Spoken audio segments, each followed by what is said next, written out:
PT1 once again. Louisa Marks, produced by Dennis Bovelll.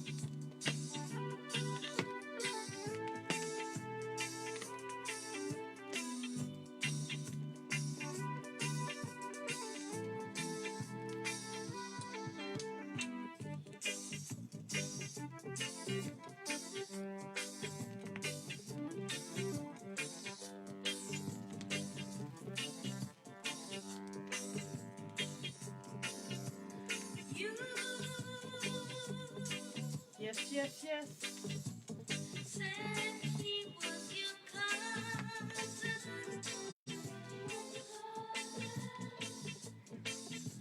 but I found out that she wasn't.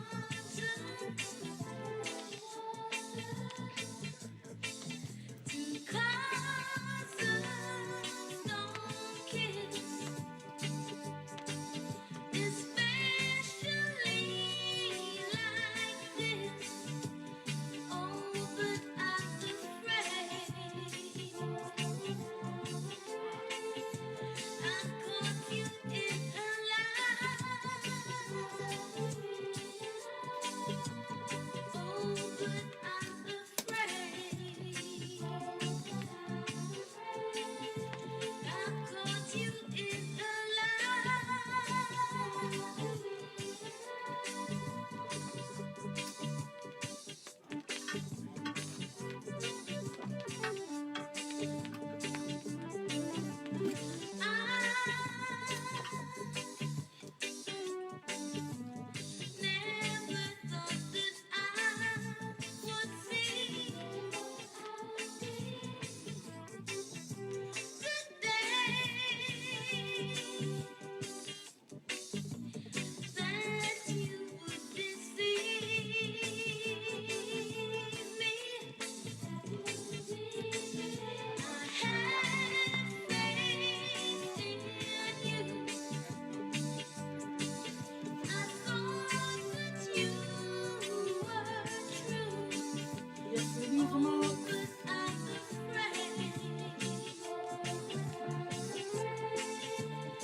Yes, rhythm track by Dennis Bovelll.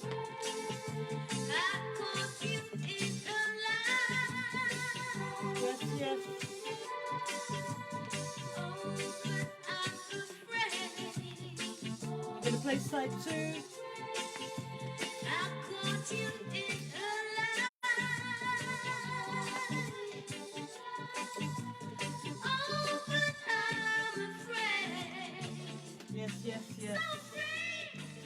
Wonderful, wonderful, wonderful. Louisa Marks just there singing Caught You in the Lie.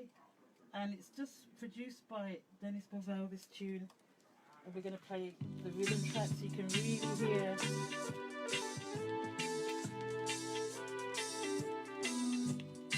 Yes, yes.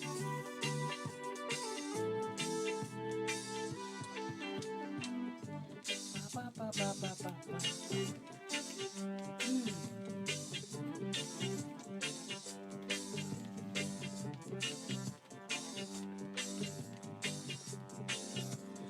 You said she was your cousin,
Yes, greetings and love to each and every one. My name's Sister Nkechi the WarriorQueen. Yes, and it's a RootsFeast cultural music show.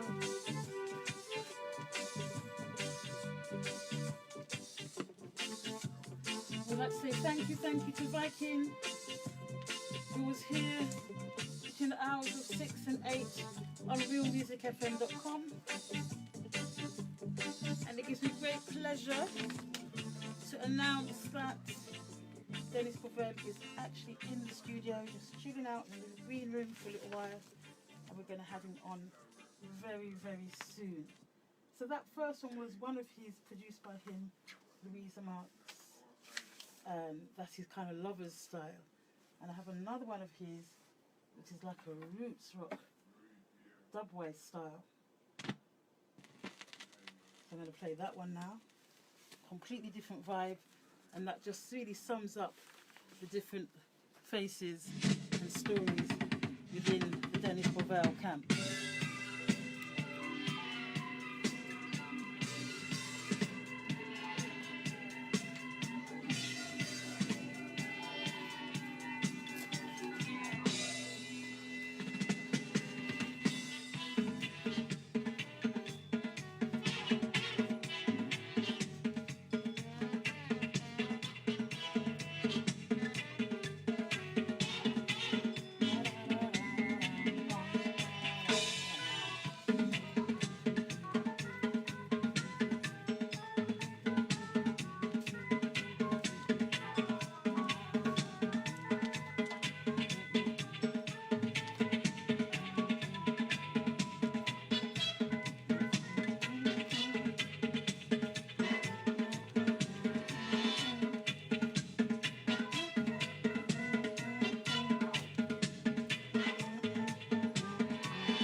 Shaka used to play this one. I do. Yes, greetings to all the listeners tuned in. Greetings and love to each and every one. I'm going to play part 2 of that one, and then we're going to go into some other tunes. I'm going to bring him in very, very soon. Very soon. Part 2. This one's simply called Jughead, and I'm going to ask him all about this one after. Part 2.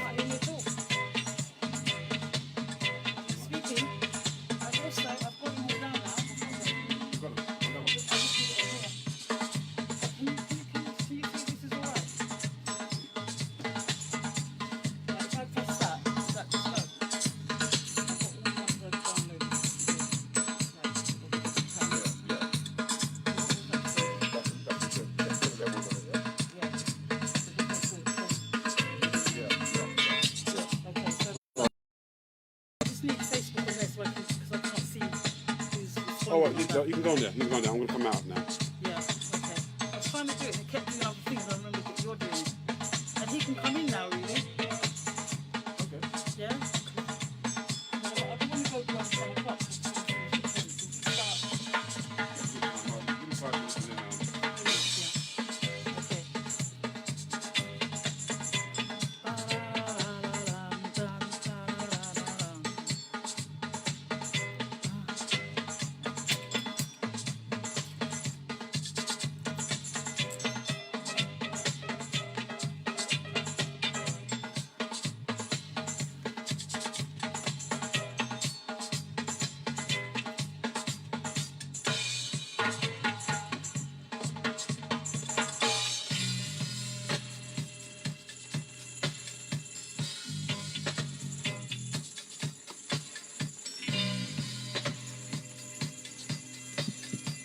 Yes, good evening.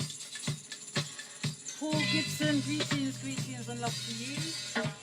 Also to Marigold McGuire, Gary Ryan and Kamisha Gayford, greetings and love to you. Yes.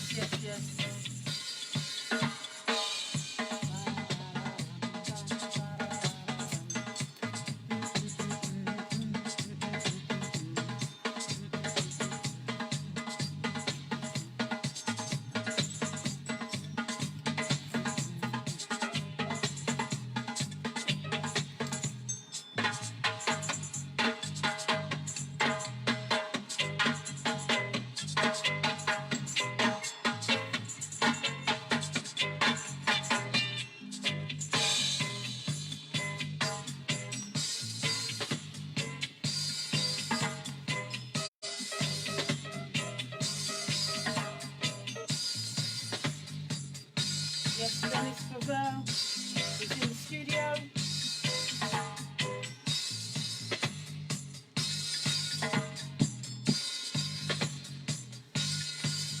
This one's called Jughead. I'm going to ask you about this. I always wondered about this one's title. Yes, that's Dennis Bovelll, Jughead. I'm going to play another one of his. He's got holy tunes himself. He's bought, but meanwhile, in the meantime, I'm playing this one. This next one is called Row, Row, Row. Yes.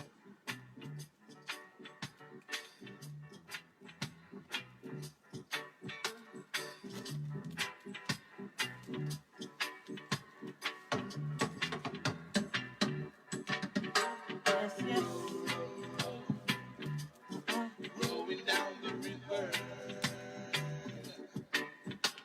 Stepping out into the sea.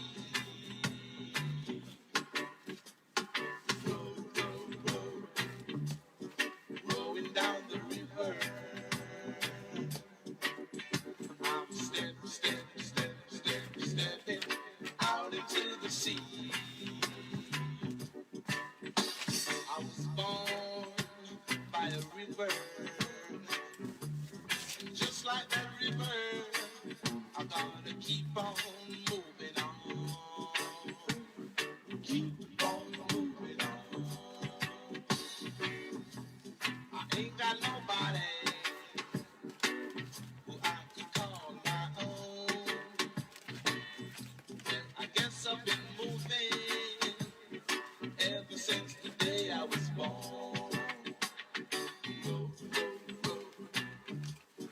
Rolling down the river. Stepping out into the sea. My God, I'm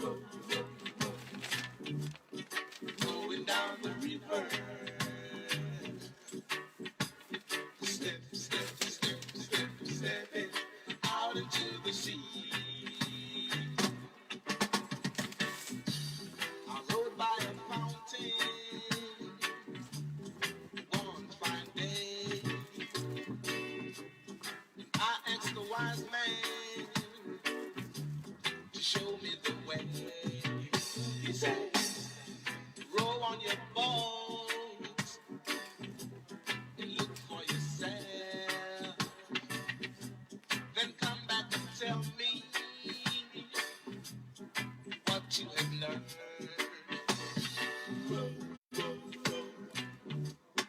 Rolling down the river. My God, stepping out into the sea. Yes, just playing the Dennis Bovelll selection. Rolling down the river. I'll be having me in the studio. Oh yes,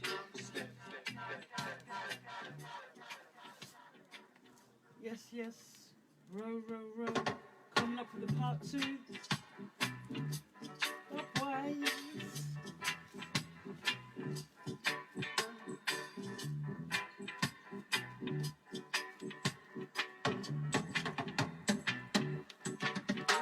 Yes, row.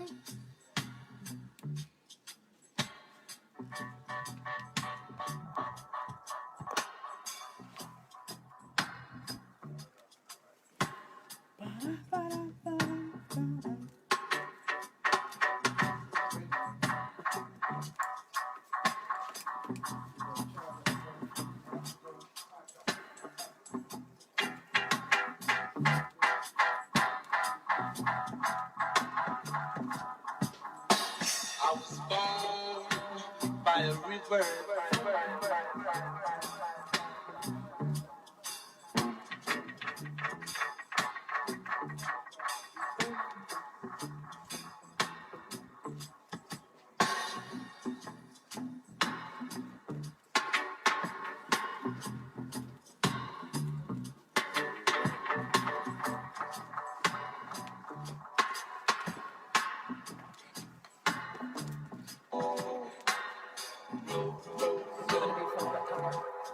Rolling down the river. Step, step, step, step, step. I've got a nice little series to be getting on with for now anyway. Managed to work out how to download it.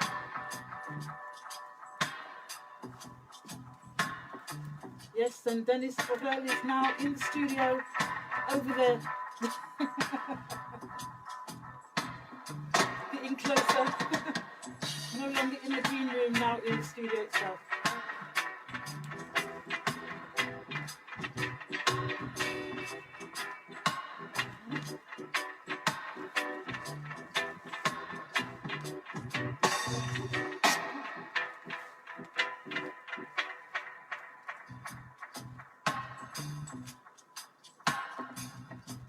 Then come. Do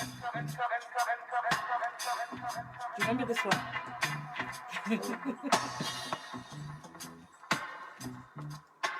Rolling down the river. My God, step, step, step. Yeah, I want to hear the stories. He's hiding a little bit. I think he's actually a bit shy. Hey, hey, hey. Hey.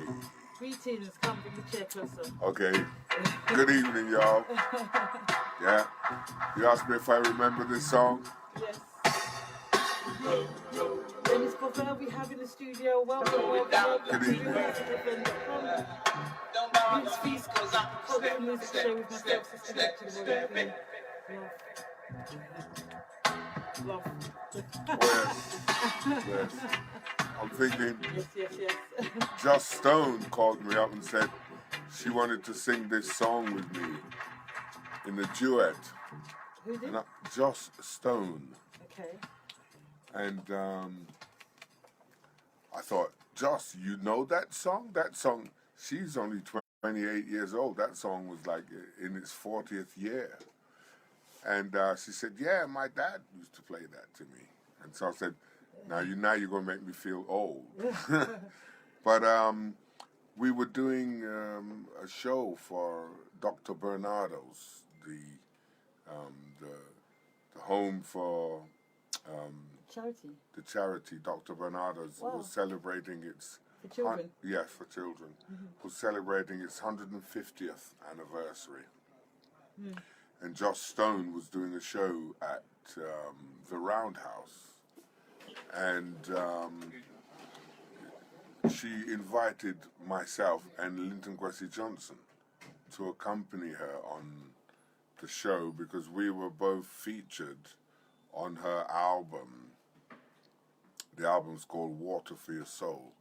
Okay. And she had asked me to ask Linton if he would take part with, and you know, one of his poems, and he okayed it, and so we did that. Then she asked me if I would mix some dub mixes of the album.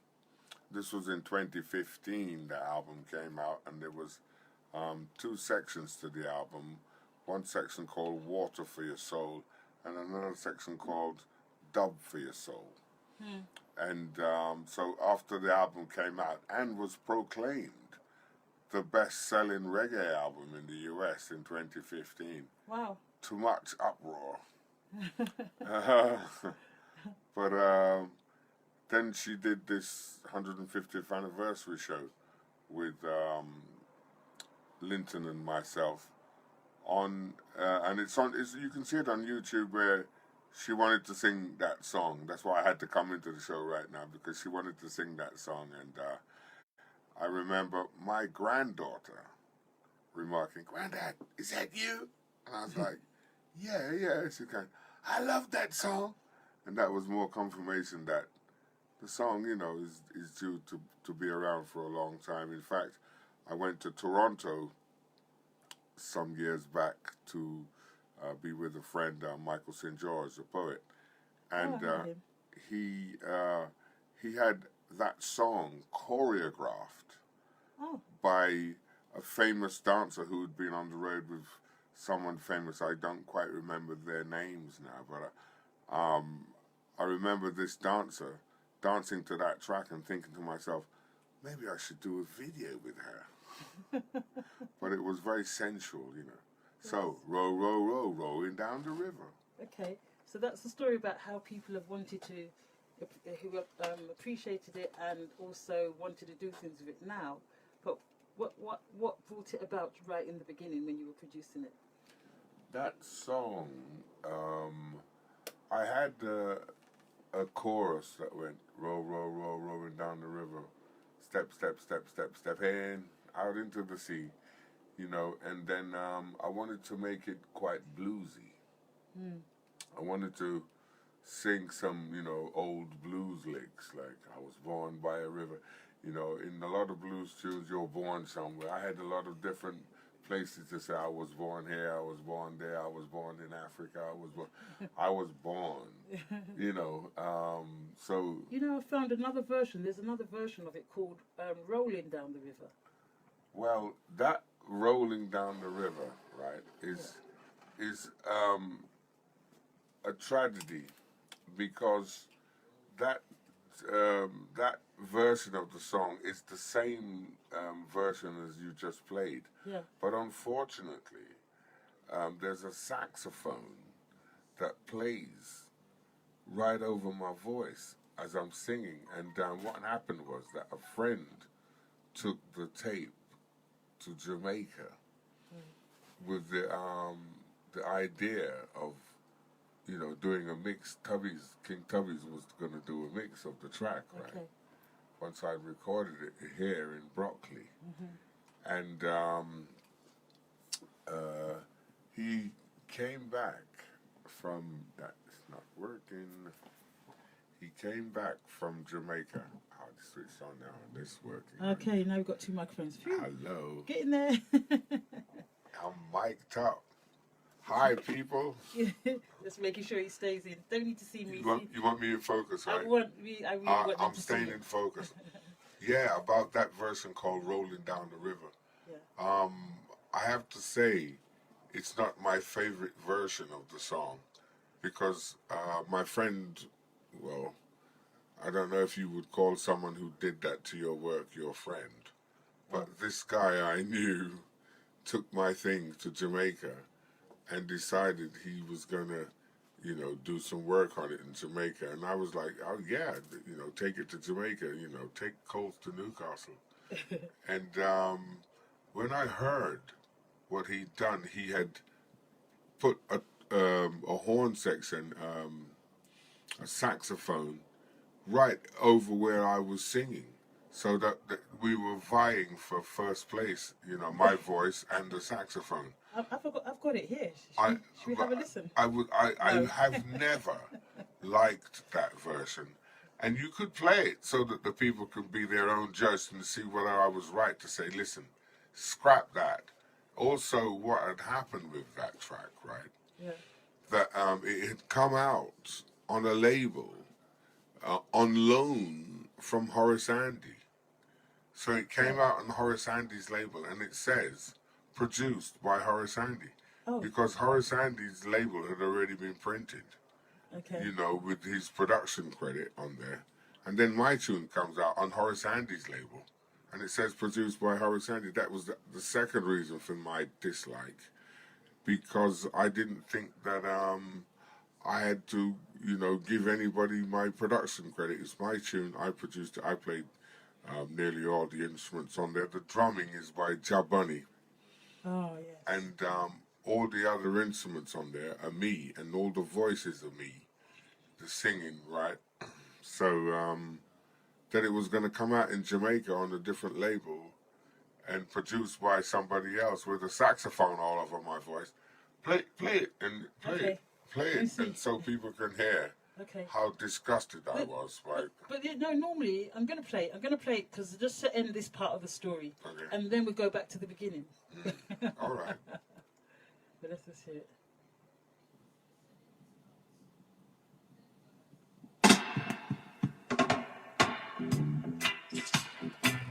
It's the one, yeah?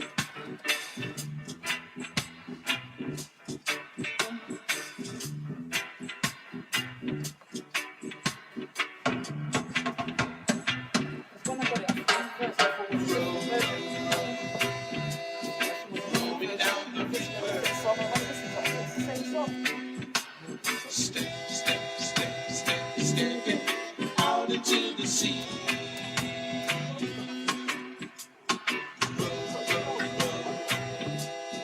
Rolling down the river.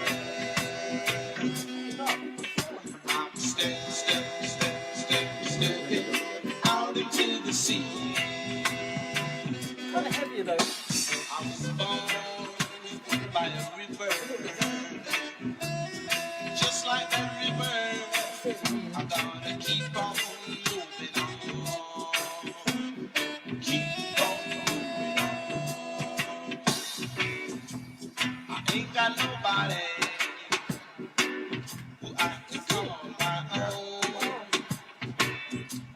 I guess I've been moving ever since the day I was born.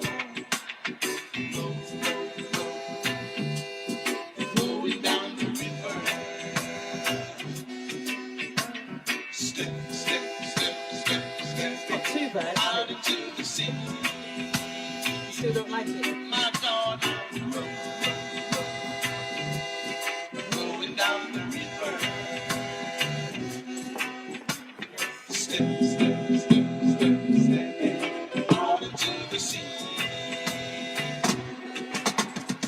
I rode by a fountain one fine day. I asked the wise man to show me the way.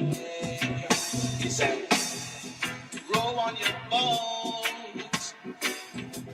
and look for yourself. Then come back and tell me Figure it out now. what you can learn. Yeah. I didn't mind the horns on the chorus, but it sounded to me like that would have been great as a B-side Yes. without my voice there. Yes.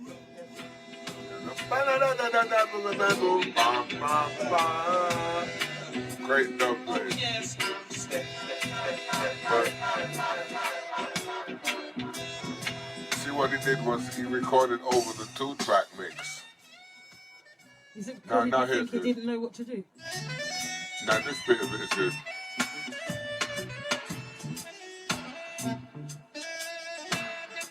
Yeah. See, it had to be either the horn or the voice. Yes, not both.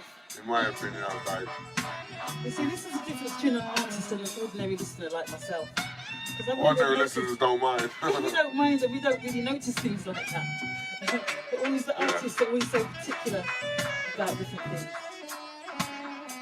I just thought this was a nice version.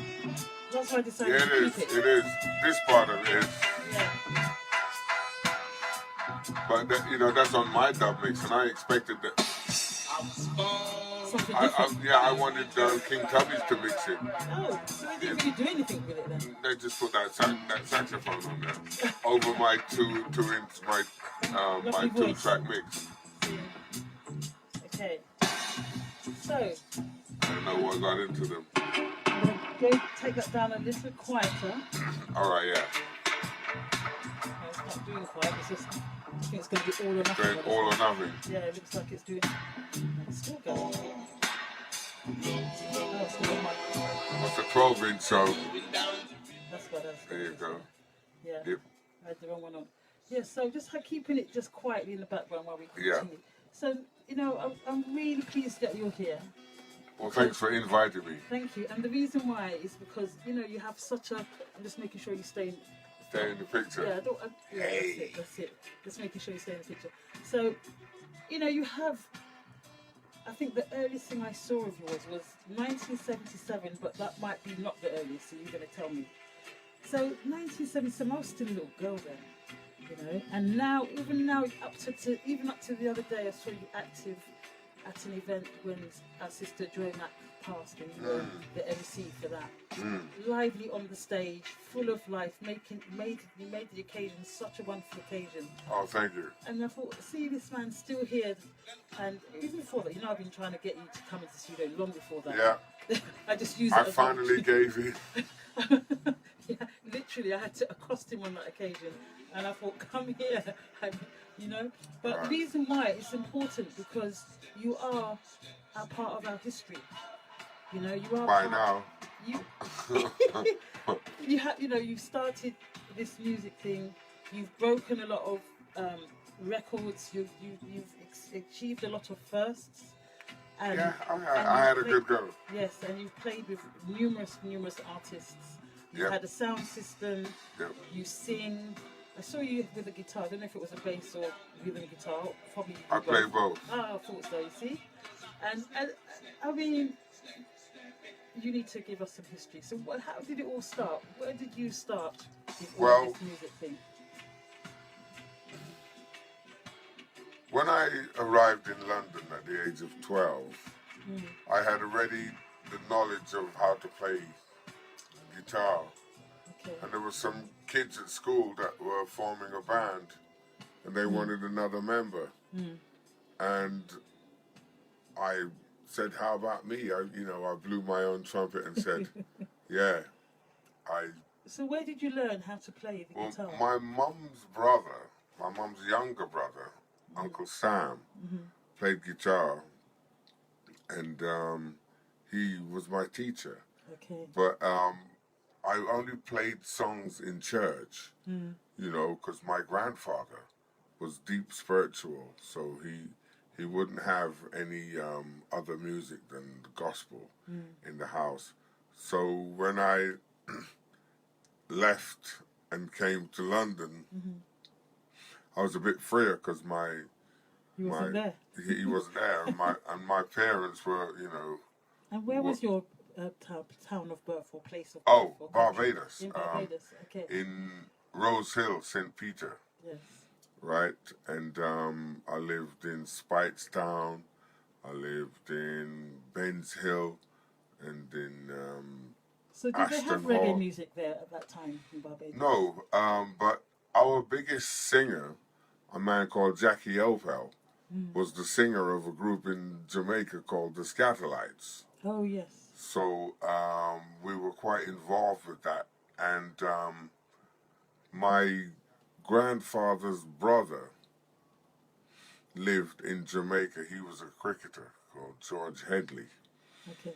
And so my mother's elder brother and one of her younger brothers were educated at Mona University. University in the 50s, at the beginning of Mona. Was Right? it the Kingston one or the Montego Bay? No, it was. I suppose it doesn't really matter. No, I'm going to tell you now. Mandeville. Oh, Mandeville. Mona campus, right? Yes.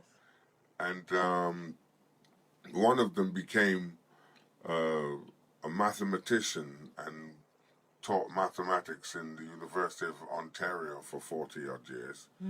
And the other one became a scientist and was part of the invention of the solar panel and was the dean of the science faculty in the University of the West Indies, first in the campus in St. Augustine in Trinidad, and then in the campus in Cave Hill in Barbados. It feels as if the countries were interacting quite a lot more during that time. Of course, they still do. They still do. Well, the University of the West Indies has 3 campuses. Okay. One is called Cave Hill, and that's in Barbados. The other one's called Mona, and that's in Jamaica. And the other one's called St. Augustine. And St. Augustine's in Trinidad. Okay, so those 3. So my family have lived all over the Caribbean, really, for a long time. So we were more kind of tuned to music from everywhere. Everywhere, yeah. You know? And so when I came to London, my dad had a sound system. And he worked for London Transport. So he knew people from... My dad's sound system was called Tropical Soundmaster. Oh, wow. And he was hailing from Battersea in the southwest of London. So what music was that? Well, he played, oddly enough, a lot of Prince Buster, a lot of Desmond Dekker. He also played Fela Kuti. Oh. And he also played Shadow, Sparrow, Kitchener. So You know, he also played some high life music from Ghana. I forget the names of the artists now. And he also had a good collection of James Brown and Jimmy Smith, the organist, and Booker T, and Otis Redding, and Ray Charles.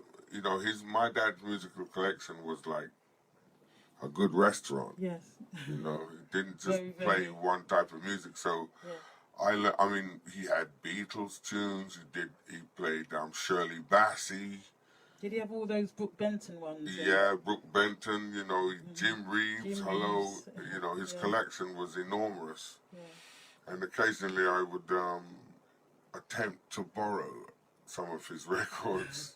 So obviously he came to UK and he felt the freedom when he came to do that as well. Yes. So it was really your granddad was the one that thought it was all. Oh yeah, my granddad was. See, my granddad was a Seventh-day Adventist lay preacher. Yes. You know, and he was also the choir master and taught music. Yes. You know. Yes. And so all of my mother's brothers and sisters, they all read music, and so he still was quite musical, because it was music about seems to be in the blood in families, doesn't it? Yes, absolutely, but his choice of music was a bit more churchy than Ray Charles or or the Mighty Sparrow or Byron Lee. Yes, or Fela Kuti. Certainly not Fela Kuti. Definitely not. You know, I used to get in trouble for listening to Fela Kuti when I was about 13, 14. Yeah, well, I had the pleasure of working with Fela Kuti. Yeah, I saw that in one part of the biography. I was going to ask you about that as well. Well, what happened was Fela Kuti came to London in 1986, I think it was, or 83, 86. And I was commissioned by EMI Records to go with him to Amsterdam and record a live recording known as Movement of the People, Part 2, in the club called the Paradiso in Amsterdam. Now, I was just supposed to be the sound engineer, right? And we recorded this recording and then had to have the recording mixed in my studio in London. Yes. And when we arrived at my studio, there were some noises that could not be eradicated from the recording, mainly on the bass guitar. So I volunteered and replayed the bass line. Okay. And so to save the day kind of thing, not expecting that. So would we see you in any of these numerous videos? Probably, because I then did the front of house sound for him for some time. I'm But gonna look out for you. I am credited on that album as the sound engineer and the bass player. But it doesn't say that the bass was an overdub. You know, I suppose those of us that listen don't need to know that detail. I know, but it would be a bit difficult for me to have been at the helm recording and playing the bass on stage, and it was a live recording. Oh, yes, that's true. Right. Okay. I played the bass in the recording studio. After the recording, I just synchronized myself back into the track and played the bass, which fella thought was nearly impossible. But the fact that I locked in and played that line, and I'd never played any of his lines before. Yes. That indeed, What song was it again? Movement of the People, Okay, Part 2, okay. live in Amsterdam. Yes. Yes. What was he like? I think we need another 3 hours to describe what To Fela discuss Kuti was him. like. Yes. You know, but In a nutshell, in a in a nut- sentence. for me, he was a cool guy. Yeah. At times. Like most musicians, I suppose. Well, like most people. That's true. They're definitely musicians. You know, excuse me, I'm getting a bit thirsty here. Okay. Maybe you need some water. That would do. Liquid. Yeah. And then Fela recorded quite a lot of his work in my recording studio. Wow. In the 80s. And one tune in particular that I always remember was a tune called Army Arrangement. Oh, I know that one. You know the one that goes, Army Arrangement, mathematician put them together. Army, one answer you go get. Army Arrangement, paddy put them together. Army Arrangement. And once he'd been arrested by the authorities for allegedly attempting to take too much more than his prescribed share. Oh, sorry, there somewhere. Okay. Attempting to take more than his allotted share of money out of the country, and the fact that he had he was in charge of all of the money for his group. The argument of the officials were that he should have shared it all out, and no one person could be, you know, all the others were broke, and he had all the money enough to kind of substantiate that none of them had overshot the legal amount that could be taken out of the country at that time by one person. But by the fact that it was to be taken by one person, you know, Fela could not be responsible for all of the money that was there. He had to have dished it out to each person individually. And he didn't do that. Oh. So that was a point of law that they arrested him for and put him in jail. Well, he should have. Maybe he should have. Or was he planning to do it later, or was he planning to keep it for himself? No, that was the amount of money he had to spend on them. Oh, right? okay. So it was for everybody. Of course it was. Yeah. I mean, none of Fela's troupe ever went hungry, or you know, in a foreign place, or never slept on the streets. You know, his tours were very well organized, and you know, I know for a fact that some people got beside themselves and decided, I'm going to leave Fellas Band, man. Life is much easier here in Germany, or life is much easier here in the UK, or life is much easier here in France. And for that reason, he would have 2 drummers, 2 guitarists, because some people would defect, you know, as they thought life would be better in the US or wherever. You know, because he was really based in Nigeria, wasn't he? He just of course, came here to he just came. He just went anywhere to tour. Yeah. You know. So I could, as you said, we could use 3 hours on him, and I'm so fascinated by fella that you see, you're the first person I've been able to ask questions directly about him. So I really want to, but I'm not gonna. Yeah, I'm not going to. Maybe another time. Yeah. But you're coming back to yourself. What came first? Was it you playing in the sound? Oh no, you did say about the band. You joined the band at 12, which is amazing because children of 12. I think about. I mean, I teach. I think about 12-year-olds now. They just don't join bands. They just there's not that interest in becoming a group anymore. Yeah. At that the age of 12, being in a group meant everything. Yes. You know. Yeah.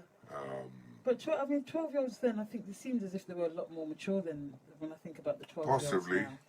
And a lot more free to kind of explore. Absolutely. Who they are. Now if you buy a 12-year-old kid a guitar, you're like, what's that? Yeah. You know, where's my mobile phone? Yeah, that's right. Where's my Nike trainers? Yeah. So you started off at 12 doing that in that band. And then when you came to the UK, what came first after that? Was it the sound system? No, after the age of 12, by the time I became 15, I switched my ideas from becoming a pop group to becoming a soul rock kind of band. And I was jamming around with older boys, and we had a group, and the group was called Stonehenge, and we would play kind of rock music, like, you know, we'd try and imitate Jimi Hendrix to a degree, and also we would be doing tunes by the Temptations.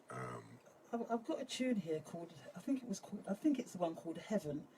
That reminded me of what you were talking. Is that one of the examples of what you're talking about? That's an example of me kind of trying to fuse genres. Can we have a little play of it? Seeing that you brought it up. Okay. Let's have a little musical interlude, and seeing that you brought it up at this point. Let's go. Let's go with this one. I told you I was going to surprise you. My Afrobeat phase.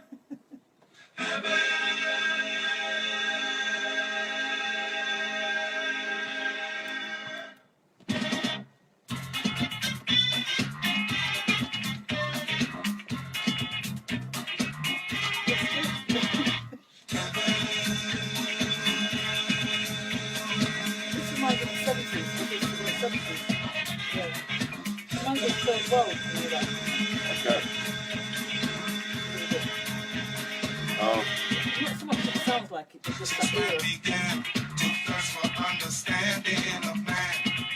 This song began. The quest has been to maximize power from Adam's time right down to mine.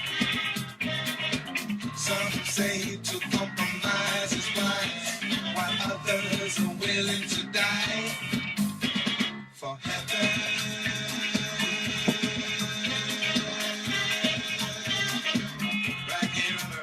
The remix of this, you know, some Scottish lad. Really? Wow. People are doing more with it, don't they? Technology designed to blow your mind so you will find reality.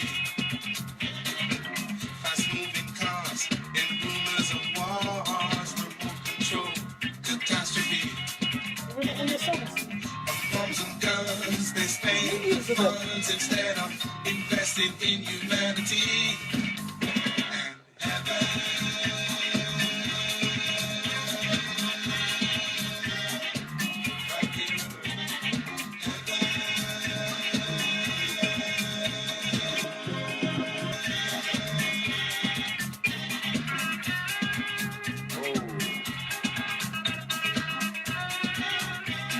Hey, do you rap? That guitar player, His dad's Nigerian. Tell us, And tell us. huh? You can tell us. Yeah. Guitar player. Jungle Pie on guitar. Oh! Tomorrow may be one day too late. Yeah. Now is the time to investigate.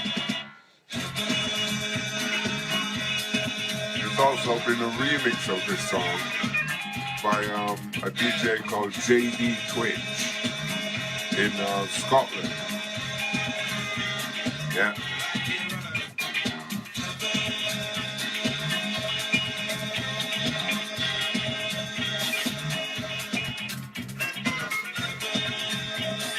So was this during the 70s? No, this was in the 80s. The 80s? Yeah, and the drums by a man called Tamo, who at the moment is doing a free school in music for youngsters in Dudley, in the Midlands there. Tamo Music, and Tamo's playing drums on this record, and the mayor and It sounds like Tamil as in the Indian. no Tamo, T-A-M-O. Oh, Tamil. Tamo. And that's him playing drums. And he just come from Jamaica, a young hot drummer, and I was like, you can play drums, play this. Yeah. That's Webby J, you know. I wanna go outside in the rain, Webby J. That's him playing that talking drum. Boom, boom. So we got talking drum in there, and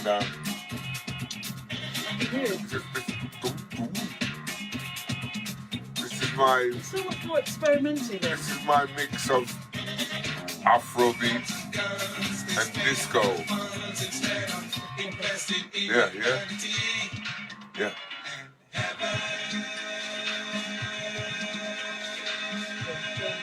I'm gonna write down the Nigeria there.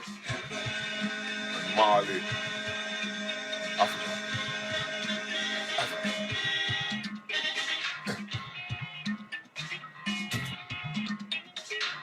Yeah, the guitar. No. Dance hall side. Put it down.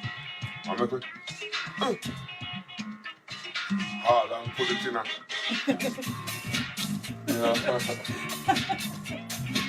Yeah, that was like experimenting with everything. And now I can hear plenty of Afrobeat rhythm going right now, but that was my Afrobeat offering in 1980. That's so you guys know. I don't look back. I was in front then, and I'm in front now. And that one was called Heaven. Why the name Heaven? Well, I think the heaven's right here on earth, and we can make it heaven if we, tolerate each other and have a bit more tolerance and a bit more love for our fellow inhabitants of earth. Yes. Right, and it says heaven right here on earth, and I said, on bombs and guns, they spend all the funds instead of investing in you and me. In fact, I've revisited that song on my latest album, available on Bandcamp. It's called Acoustic, and I'm playing that song with just my acoustic guitar and voices, and an Indian instrument that you have to squeeze to get the sound out of it. Oh, I don't know what it's called, but I think I've seen it. You've seen him, right? It works by wind. Yes, it sounds a bit like not a harp. A harmonium. That one. Bit like a harmonium. Kind of Indian folds in, harmonium. Okay. Yeah. So that's experimenting with different instruments from all over the world. Always did that. Yeah. And he's still doing it now. Yeah. Excellent. I mean, as long as I find them. I mean, I once made some stuff with a Turkish instrument called a saz. So it has 9 strings and sounds a bit like the young brother of a sitar, and has a humpback on it like a camel. Yeah. Taz. Yeah. T-A-S. No, saz. Oh, S-A-Z. S-A-Z. Right. I'll And remember it now if I've spelled it. S-A-Z. Look out for one. Yeah, in fact, I S-A-Z. did the tune. The tune was called Istanbul, right? And I used that one. I used the piece of that tune for the intro of a TV show featuring Darkest How and Tariq Ali on Channel 4, and it was called The Bandung File. And the theme tune of that was an excerpt from my tune called Grand Bazaar. Grand Bazaar. Grand Bazaar. And Grand Bazaar is a place in Istanbul where I had the privilege of appearing there with Linton Kwesi Johnson on the opening night of a club in Turkey called Taksim, when we toured there in the 90s.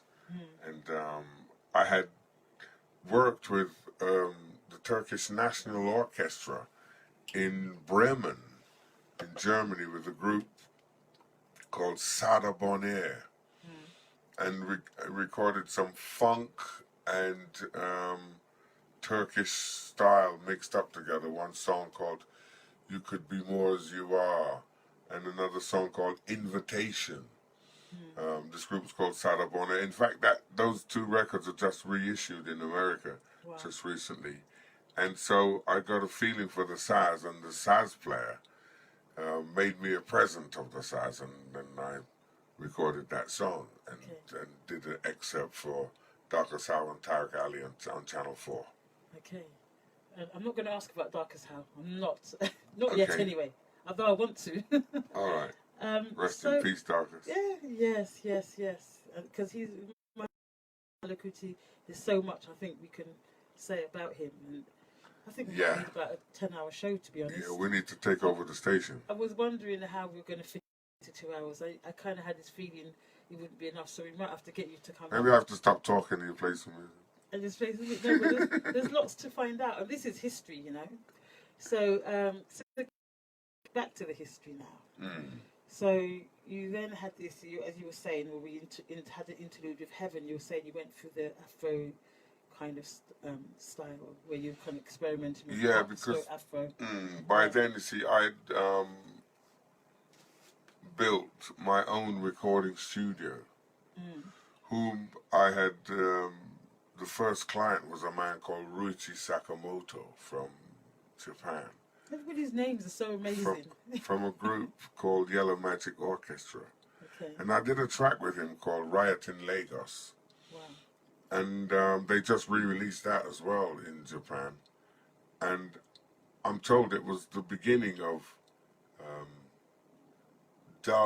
electronic dub. That was the first electronic dub album in Japan. Okay. So, hey. So I was going to come on to that because, you know, when I first kind of realised you were you. All right. Because obviously so your music came before you, to be honest. Because before I started doing selecting DJing and radio myself, I was I listened to a lot of music, and I've, like, for example, Louisa Mark, you heard me play earlier. Heard that back in the day. Had no idea until last year. I was looking at it a bit more closely, and I thought, what's Dennis Bovell's name on it? So I realised. Well, on that song, I actually played all of the instruments except for the drums. Oh, wow. On Caught You in a Lie. That was my first major, nearly solo work. The drummer was Houghton Jones, who was at that time the drummer of Matumbi. And he and I, you know, under the fiscal guidance of Lloyd Coxon. Oh, I see. And the label's called Safari. Yes, that was owned by a guy called Reg McLean. See. And once Caught You in a Lie was successful, we thought we can trust this guy. We can put another record. And we had a song called After Tonight. Oh, Matumbi. That one, yes. We put that out. That was the second record on that label. Yeah. So Safari, then Matumbi, what was the link between those two? Well, Safari was a record label. Yeah. And Safari wanted to release Caught You in a Lie, which was the first record on Safari label, Caught You in a Lie. The second record was Matumbi after tonight. And then we kind of fell out with them, Safari Records. And so... Finances? Unfair? A multiple of things. You know, that, as you'd imagine, can go wrong when things start, you know, earning and getting successful. Yeah, because they want to keep more and give you less, and you want to take... Well, not they want to. They do. They do. See. They did. And then expect you to produce more for them. Yeah. Well, my thing was... Why couldn't they just make it... I'm going to ask you about this, because it just seems to be a really common story with artists being... Not getting what they think they deserve. Yeah, why can't people just be fair? What is it within the psyche? The thing is, it depends on what you would call fair, because as I've come up through the business, I realize that a lot of the money that is spent in the business by the producer or the executive producer is expected to be recouped. I mean, even, for instance, when Matumbi signed to EMI, they gave us an advance, right, to say, okay, we're going to invest in your recording, right? But the thing was, we had to give them back that.